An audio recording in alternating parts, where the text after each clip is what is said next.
Party शुरू से ये स्पष्ट करती आई है कि हम इंडिया गठबंधन का हिस्सा हैं और हम साथ में ही चुनाव लड़ेंगे।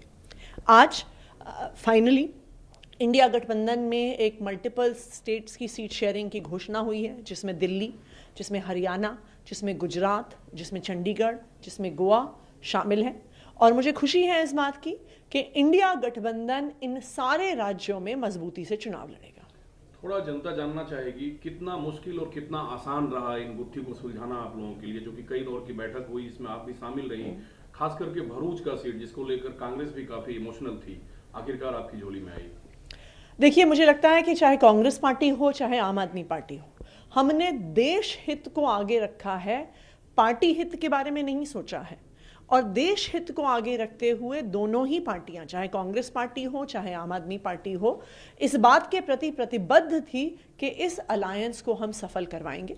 और देखिए, किसी भी अलायंस में कुछ कॉम्प्रोमाइज एक पक्ष करता है, कुछ कॉम्प्रोमाइज दूसरा पक्ष करता है। तो कुछ कॉम्प्रोमाइज आम आदमी पार्टी ने किया, कुछ कॉम्प्रोमाइज कांग्रेस पार्टी ने किया, लेकिन अब मिलकर मजबूती से इंडिया अलायंस चुनाव लड़ेगा और हम दिल्ली में भी जीतेंगे, हरियाणा में भी जीतेंगे, गुजरात में भी जीतेंगे, गोवा में भी जीतेंगे। असम को लेकर कब तक खबर आएगी, क्योंकि आपने 3 सीटों की बात वहां की है, क्या आम आदमी पार्टी लड़ेगी उन 3 सीटों पर? अभी उस पर जल्द फैसला हो जाएगा। आखिरी सवाल मैम है, जो स्टार प्रचारक हैं चाहे आम आदमी पार्टी में मुख्यमंत्री साहब की बात करें, तो मुख्यमंत्री साहब क्या देश में बाकी सीटों पर भी चुनाव प्रचार करेंगे जहां सीधी कांग्रेस पार्टी चुनाव लड़ेगी?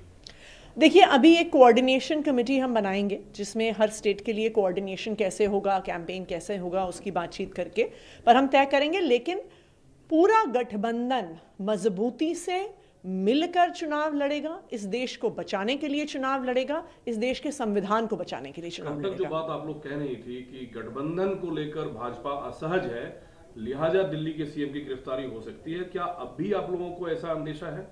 ये बिल्कुल 100% सही बात है कि जब से गठबंधन तय होने की बात हुई, जब से एक खबर मीडिया में आ गई कि सीट शेयरिंग लगभग फाइनल हो चुका है, तब से हर तरफ से धमकियां दिल्ली के मुख्यमंत्री अरविंद केजरीवाल जी को आने लगी। हमें ये कहा गया कि अगर आप इस गठबंधन से बाहर नहीं आते हैं, तो पहले तो ईडी उनके पीछे लगी हुई थी, लेकिन अब सीबीआई के माध्यम से अरविंद केजरीवाल